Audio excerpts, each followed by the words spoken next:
जय हिंद दोस्तों, स्वागत है सभी का एक नई वीडियो में। इस वीडियो में हम लोग बात करेंगे ज्ञान विद्युत जीएस एकेडमी द्वारा जो डेली टेस्ट सीरीज चलाई जा रही है, जिसे हम लोग कवर करते हुए आगे बढ़ रहे हैं। उसी में आज हम लोग कवर करेंगे test series number 7। Test series number 6 तक हम कवर करवा चुके हैं और टेस्ट सीरीज 1, 2 और 3 का एक रिवीजन वीडियो भी डाल चुके हैं, तो उसे आप देख लीजिएगा। अगर आप लोग को पसंद आता है तो कमेंट में बताइएगा कि 4, 5, 6 का भी एक रिवीजन वीडियो आना चाहिए या नहीं आना चाहिए। कमेंट नहीं आएगा तो रिवीजन वीडियो नहीं आएगा। चलिए स्टार्ट करते हैं आज का क्लास 7। क्लास 7 का क्वेश्चन नंबर 1 है। क्लास 7 जो है ये होगा आपको साइंस और टेक्नोलॉजी का पोर्शन। इसमें कुल 50 क्वेश्चन होंगे। एप्लीकेशन पे 16/1/25 को करवाया गया था। क्वेश्चन नंबर 1 है, प्रकाश तथा हवा में कांच के अंदर से गुजरता है तो कांच में उसका वेग क्या होगा। तो देखिए, प्रकाश का वेग जो है वो निर्भर करता है किस पे, अपवर्तनांक पे। प्रकाश का वेग निर्भर करता है अपवर्तनांक पे। तो इस अनुसार जो है कांच, हवा से कांच में जब जाएगा प्रकाश, तो प्रकाश का वेग जो होगा वो कम हो जाएगा। नेक्स्ट, शरीर के बाह्य कंकाल में कैल्शियम कार्बोनेट या सिलिका का बना कांटे समान संरचना जिसे स्पिक्यूल्स कहते हैं, जिसे क्या बोलते हैं, स्पिक्यूल्स की उपस्थिति किस की जीवों की विशेषता है। तो स्पिक्यूल्स जो है वो पॉलीफेरा में पाया जाता है। किसमें? पॉलीफेरा में। और किसी भी जीव के नाम के बीच में या अंत में या शुरुआत में स्पंज आता है वो पॉलीफेरा संघ का होगा, इसे याद रखिएगा। निम्नलिखित में से कौन सा एक अर्धसूत्री कोशिका विभाजन के संबंध में सही नहीं है। सही नहीं है मतलब गलत कौन सा है ये बताना है। यह कोशिका विभाजन केवल जनन कोशिका में होता है, ये सही है। इस कोशिका विभाजन में कोशिका तथा उसमें स्थित केंद्रक को 2 बार विभाजन होता है, ये भी सही है। इस कोशिका विभाजन में कोशिका में स्थित क्रोमोसोम का भी 2 बार विभाजन होता है, ये गलत है। क्रोमोसोम का विभाजन जो है 2 बार नहीं होता है, यही आंसर होगा। इस कोशिका विभाजन में बने नवजात कोशिका में गुणसूत्र n मातृ कोशिका की गुणसूत्र संख्या 2n की आधी होती है, बिल्कुल सही है। मतलब नवजात कोशिका में जो है n संख्या होगा और मातृ कोशिका में जो है 2n संख्या होगा, ठीक है। लेंथेनाइड तथा एक्टिनाइड तत्वों के ऑक्साइड एवं हाइड्रोक्साइड की प्रकृति कैसी होती है? क्षारीय होती है। लेंथेनाइड जो है वो 58 से 71 तक परमाणु क्रमांक होता है और एक्टिनाइड 90 से 103 तक परमाणु क्रमांक होता है, ठीक है। और ये F ब्लॉक का तत्व होता है। निम्न में से किस में आयनिक और सहसंयोजक बंध दोनों उपस्थित होता है? तो आयनिक और सहसंयोजक बंध जो है NaOH में उपस्थित होता है। सीधे ऊपर फेंका गया गेंद फेंकने वालों के हाथ में 10 सेकेंड में के बाद पहुंचता, मतलब ऊपर फेंका गया और ऊपर से फिर से नीचे जो है इसके हाथ में 10 सेकेंड लगे आने में। तो गेंद द्वारा प्राप्त की गई महत्तम ऊंचाई क्या होगी अगर जी का मान 9.8 मीटर प्रति सेकेंड स्क्वायर लिया जाए तो हाइट निकालने के लिए आपको फॉर्मूला लगाना पड़ेगा ut minus half G T square. क्या लगाना पड़ेगा? ut minus half G T square. लेकिन इसमें जो है आपके पास u अवेलेबल नहीं है, तो u निकालने के लिए फॉर्मूला लगाना है v बराबर u plus minus G T into T. तो जब आप u निकालिएगा तो u आपका आ जाएगा 49 मीटर प्रति सेकेंड और इस अनुसार इस फॉर्मूला पर बैठाइएगा, इसका आंसर आपको आ जाएगा 122.5 मीटर। मैं इसलिए इसको डिटेल में नहीं बता रहा हूँ क्योंकि बिहार एसआई एग्ज़ाम के पॉइंट ऑफ व्यू से न्यूमेरिकल्स जो है वो इम्पॉर्टेंट नहीं है। यदि सरल लोलक को किसी द्रव से भरे बर्तन में लटका दे तो क्या होगा? तो क्या होगा उसका, वो जो है शीघ्र ही रुक जाएगा। क्या होगा? वो शीघ्र ही रुक जाएगा। निम्नलिखित कथनों पर विचार कीजिए। एक बीजपत्री तथा द्विबीजपत्री पौधे आवृतबीजी पौधे होते हैं, बिल्कुल सही है। आवृतबीजी पौधे जो है उसे 2 भागों में बांटा गया है, एक बीजपत्री और द्विबीजपत्री। एक बीजपत्री को पहचानने के लिए आप, ऐसे तो नॉर्मली माना जाता है जिसमें एक पत्ते होते हैं उसे एक बीजपत्री कहते हैं, लेकिन अगर आपको नॉर्मली पहचानना है तो उसके लिए आप देखेंगे उसके जड़ को। अगर रेशेदार जड़ है वो एक बीजपत्री होगा, अगर मूसला जड़ है वो द्विबीजपत्री होगा, ठीक है। तो ये पॉइंट जो है वो सही है। एक बीजपत्री अनावृत बीजी पौधा है, अभी जस्ट हमने बोला है कि आवृत बीजी है, यही गलत हो गया, तो केवल एक इसमें जो है सही है। पक्षियों के वायवीय शोषण में सहायक होते हैं, तो पक्षियों के वायवीय शोषण में फेफड़ा तथा उससे जुड़ी हवा से भरी थैलियाँ जो है वो सहायक होती है। ये हवा से भरी थैलियाँ जो है हड्डी के बीच में भी हो सकती है, मांसपेशी के बीच में भी हो सकती है, शरीर के किसी भी भाग में हो सकती है। निम्नलिखित में से किस अम्ल की शक्ति सर्वाधिक होती है? तो किस अम्ल की शक्ति सर्वाधिक होगी? सबसे कम फ्लोरीन की होगी, उसके बाद क्लोरीन की, उसके बाद ब्रोमीन की और सबसे अधिक होगी आयोडीन की। तो आप ऑप्शन से अंदाज़ा लगा सकते हैं HI की जो शक्ति होगी वो सर्वाधिक होगी और ये चारों जो है हैलोजन ग्रुप के तत्व हैं। भारतीय जैव विविधता हॉट स्पॉट क्षेत्र पश्चिमी घाट अपने किस स्थानिक प्रजाति हेतु विख्यात है? तो पश्चिमी ये हॉट स्पॉट की जो वर्ड है, ये वर्ड दिए थे नॉर्मन मायर्स। कौन दिए थे? नॉर्मन मायर्स दिए थे। और विश्व में कुल हॉटस्पॉट की संख्या कितनी है? 36 है, जिसमें से भारत जो है 4 हॉटस्पॉट में शामिल है। ये क्वेश्चन को आप ध्यान रखिएगा, भारत 4 हॉटस्पॉट में शामिल है, ना कि भारत में 4 हॉटस्पॉट है। भारत 4 हॉटस्पॉट में शामिल है, भारत के कुछ भाग। इसका आंसर हो जाएगा कि भारतीय जैव विविधता हॉटस्पॉट क्षेत्र पश्चिमी घाट अपने किस स्थानिक प्रजाति हेतु विख्यात है? तो उभयचर तथा सरीसृप हेतु विख्यात है पश्चिमी घाट। औसत विकल्प का पहचान कीजिए। तत्वों के वर्गीकरण से संबंधित त्रिक नियम किसने दिया था? डॉबरेनर ने। सही है। औसत मतलब गलत बताना है। मेंडलीव के अनुसार तत्वों के गुण उसके परमाणु द्रव्यमान पर निर्भर करते हैं। बिल्कुल सही है, परमाणु द्रव्यमान पर निर्भर करते हैं मेंडलीव के अनुसार। वर्गीकरण से संबंधित अष्टक नियम का प्रतिपादन लोथर मेयर के द्वारा किया गया था। बिल्कुल गलत है, और यही आंसर हो जाएगा, क्योंकि अष्टक नियम का जो प्रतिपादक किए थे न्यूलैंड किए थे। मोसले के अनुसार तत्व के गुण उसके परमाणु क्रमांक पर निर्भर करते हैं। बिल्कुल सही है। तो इस पर ध्यान रखिएगा कि मेंडलीव के अनुसार परमाणु द्रव्यमान पर और मोसले के अनुसार परमाणु संख्या पर। निम्न में से कौन सही सुमेलित है? मृत जीव तथा पौधे से घुलित रूप में भोजन प्राप्त करने वाले जीव हैं। ये सही है। परजीवी दूसरे जीवित जीव के शरीर पर आश्रित रहकर भोजन प्राप्त करने वाले जीव हैं। ये भी सही है। प्राणी संभोजी जीव जो अपना आहार मुख के द्वारा ग्रहण करता है, इसे ही प्राणी संभोजी कहते हैं। ये भी सही है। तो तीनों का तीनों सही है, इनमें से सभी सही है। और इसे ध्यान रखिएगा, सिर्फ एक ही फाइलम है, यानी प्राणी संभोजी ही ऐसा है जो अपना पाचन स्वयं करता है। इसमें पाचन होता है, बाकी जो मृतजीवी और परजीवी है इसमें पाचन नहीं होता है। नेक्स्ट, निम्नलिखित कथनों पर विचार कीजिए। लाल तप्त कोक पर भाप प्रभावित करने पर जल गैस की प्राप्ति होती है। तो CO+H2 जो होगा इसे जल गैस को CO+H2 कहते हैं। तो जब भी लाल तप्त कोक पर भाप प्रभावित करेंगे तो जल गैस बनेगा। ये बिल्कुल सही है।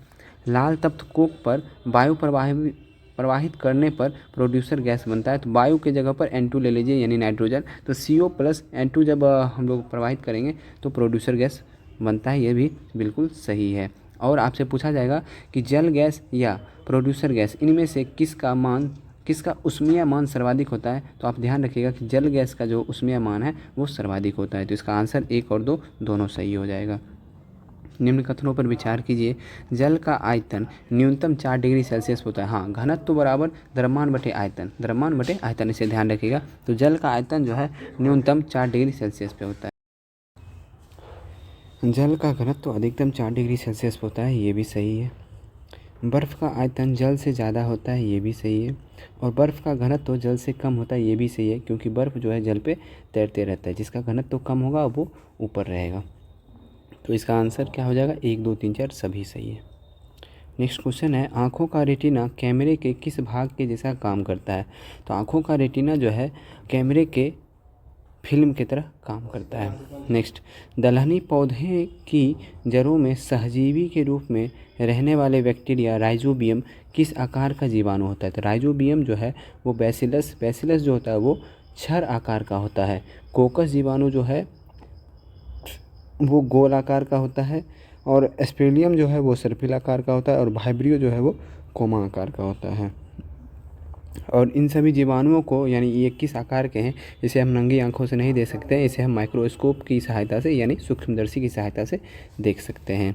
सर्वप्रथम किसने यह मत किया कि सभी अम्लों में हाइड्रोजन उपस्थित रहता है? तो सभी अम्लों में हाइड्रोजन उपस्थित रहता है, ये जो है डेवी के द्वारा दिया गया था। किसका मत है? डेवी के द्वारा, हम्फ्री डेवी, आप लोग जानते होंगे। और लेबोजियर ऑप्शन में है, तो ये जो है फादर ऑफ केमिस्ट्री है लेबोजियर, रसायन विज्ञान के जनक।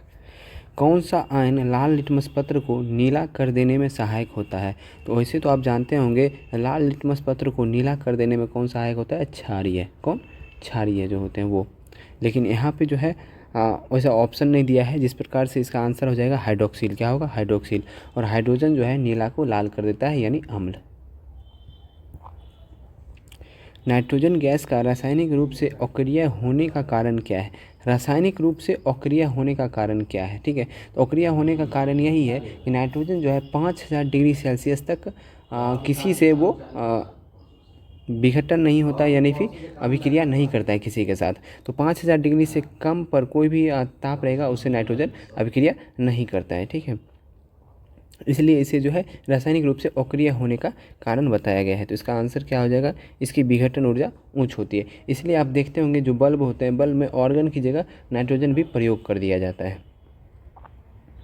किसी बल्लेबाज द्वारा क्रिकेट की गेंद को मारने पर गेंद जमीन पर लुढ़कती है।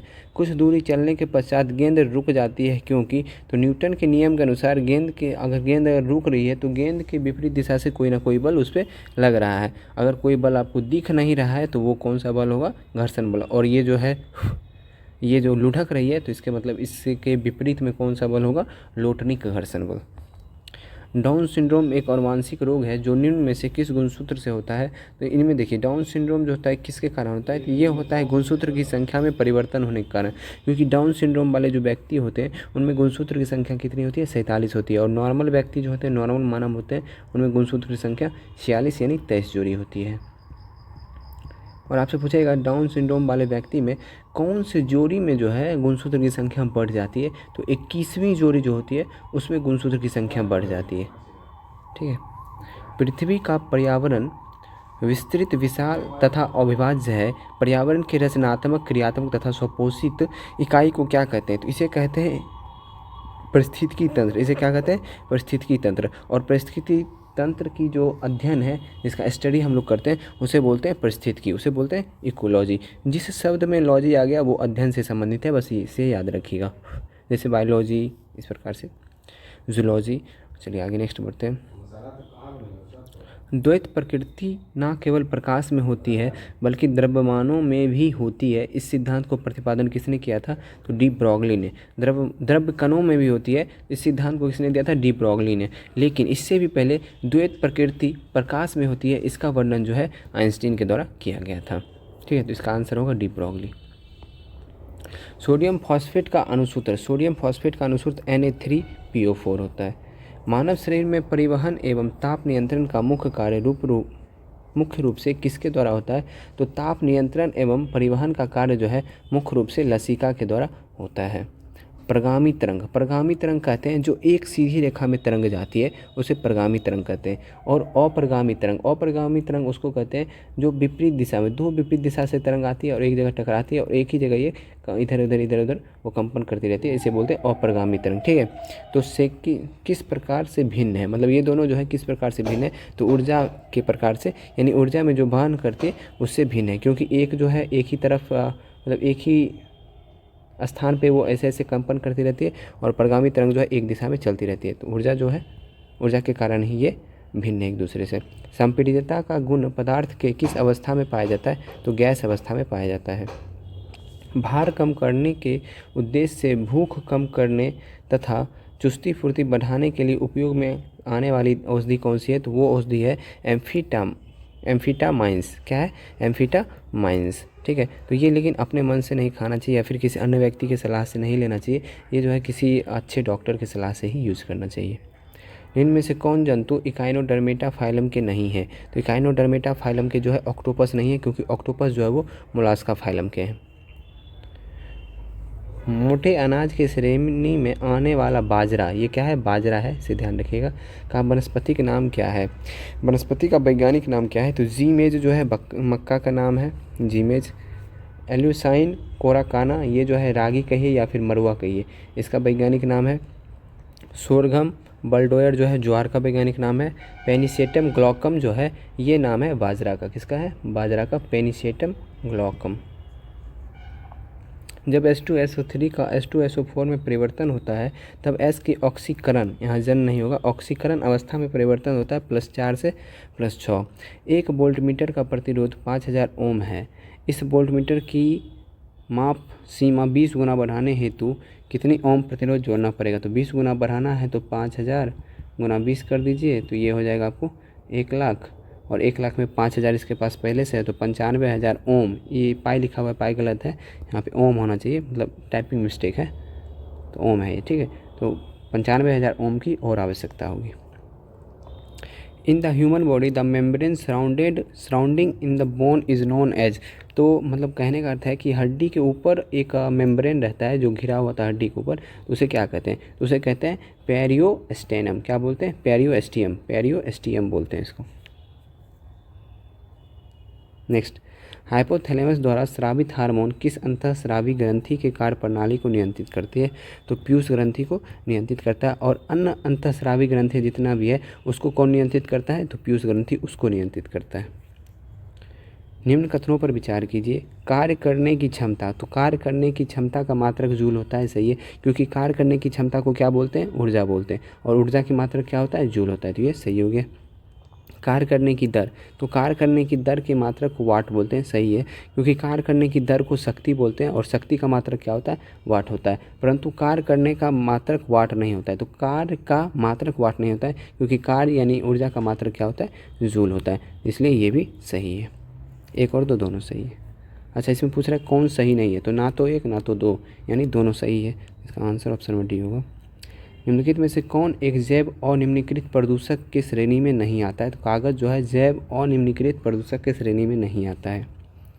5 मोल सोडियम उतने ही परमाणु होंगे जितने 5 मोल ऑक्सीजन में होते हैं। 1 मोल बराबर 6.022 गुना 10⁻23 अणु या परमाणु जो भी हो। निम्नलिखित कथनों पर विचार कीजिए।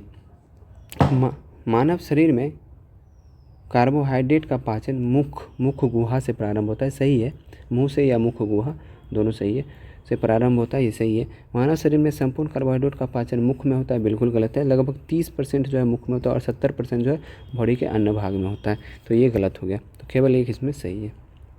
निम्नलिखित में से कौन अलंकृत या सजावटी समुद्री मछली की एक प्रमुख प्रजाति है? यह है क्लाउन फिश। क्या है? Clown fish. और मोती कौन से फिश प्राप्त होता है? ऑयस्टर से। ये पूछा हुआ क्वेश्चन है सही में ऑयस्टर के बारे में। ओम के नियम से किसका मान अचर रहता है? तो ओम के नियम से किसका मान अचर रहता है? तो ताप का मान जो है वो कांस्टेंट रहता है, लेकिन अचर राशि इसी में पूछ लिया जाए वो प्रतिरोध हो जाएगा। हमारी आंखों का कौन सा भाग पराबैंगनी विकिरण का अवशोषण करता है? तो वो भाग है कॉर्निया। क्या है? कॉर्निया है जो पराबैंगनी विकिरण का अवशोषण करता है। समुद्री परितंत्र में टॉरबॉल्स की उपस्थिति किसका संकेत है? तो समुद्री परितंत्र में टॉरबॉल्स की उपस्थिति जो है तेल रिसाव का संकेत है। किसका है? तेल रिसाव का संकेत है। नेक्स्ट, वैसे आप इस चीज़ को भी ध्यान रखिएगा कि भारत में जितने भी आयात होते हैं तेल, जितने भी तेल आयात होते हैं उसका 99% भाग जो है वो समुद्री माध्यम से ही आयात होते हैं। किसी नहर के पुल पर बनी सड़क 40 मीटर त्रिज्या वाले वृत्त के चाप के रूप में है। उस महत्तम चाल की गणना करें जिससे एक मोटर गाड़ी सड़क के उच्चतम बिंदु पर बिना ज़मीन को छोड़े पुल को पार कर सके। तो इसे आप सॉल्व करने के लिए इस फॉर्मूला का यूज कीजिएगा, mv²/r बराबर mg, जिसमें mm कट जाएगा और v² बराबर rg बटेगा। v बराबर √r(g) बचता है। r का मान दे रखा है 40 मीटर त्रिज्या और g का मान आपको पता है 9.8 मीटर प्रति सेकंड। तो √ओवर में लेके 40 गुना 9.8 कर लीजिएगा और सॉल्व कीजिएगा तो आपको आंसर आ जाएगा 14√2 मीटर प्रति सेकंड। व्हाट्सएप मैसेंजर स्काइप द्वारा उपभोक्ताओं को इंटरनेट कॉलिंग की सुविधा प्राप्त होती है। इंटरनेट कॉलिंग की तकनीक को किस नाम से जाना जाता है? इसे जाना जाता है VoIP। क्या है? VoIP, voice internet protocol. अम्ल तथा क्षार के संदर्भ में निम्नलिखित कथनों पर विचार कीजिए। अम्ल का स्वाद कड़वा होता है, बिल्कुल गलत हो गया। अम्ल का स्वाद कैसा होता है? खट्टा होता है। और क्षार का स्वाद क्या होता है? कड़वा होता है, तो ये तो गलत हो गया। अम्ल नीले लिटमस को लाल कर देता है, सही है। अम्ल जो है नीले लिटमस को लाल कर देता है और क्षार जो है लाल लिटमस को नीला कर देता है। अम्ल और क्षार दोनों विद्युत के सुचालक होते हैं। हाँ, जब भी ये पानी में घुले होते हैं तो ये विद्युत के सुचालक होते हैं। तो 2 और 3 दोनों सही है। इनमें से किस यौगिक में हाइड्रोजन बंधन होता है? तो हाइड्रोजन जो है सिर्फ मात्र 3 तत्व से अपना बॉन्डिंग करता है। एक है फ्लोरीन, एक है ऑक्सीजन और तीसरा है नाइट्रोजन। ठीक है, तो बाकी इसमें एक ऑप्शन नंबर बी दिया है क्लोरीन के साथ, इससे नहीं करता है, तो यही नहीं होगा, ऑप्शन नंबर बी आंसर होगा। पौधे में होने वाले प्रकाशानुवर्ती संचलन किस हार्मोन द्वारा नियंत्रित किया जाता है? तो प्रकाशानुवर्ती संचलन जो है वो ऑक्सीन हार्मोन के द्वारा नियंत्रित किया जाता है। भोजन में वनस्पति घी की अपेक्षा तेल का इस्तेमाल करना बेहतर माना जाता है क्योंकि तेल में असंतृप्त वसा होती है। तेल में क्या होती है? असंतृप्त वसा होती है, जिसकी वजह से तेल का इस्तेमाल करना अच्छा माना जाता है। नेक्स्ट, एक साइकिल सवार एक मोड़ पर घूमते समय अंदर की ओर झुक जाता है क्योंकि तो वो झुक जाता है क्योंकि उसमें अधिक अभिकेंद्र बल मिलता है। अंदर की ओर झुकता है क्योंकि उसमें उसको अधिक अभिकेंद्र बल मिलता है। तो आज का सेट यही समाप्त हो गया। आशा करता हूँ सेट पसंद आया होगा। सेट पसंद आया वीडियो को लाइक कर दीजिएगा, चैनल पर नए आए हैं चैनल को सब्सक्राइब कर लीजिएगा, अपने दोस्तों को भी ज़रूर शेयर कीजिएगा। मिलते हैं नेक्स्ट वीडियो में। जय हिंद।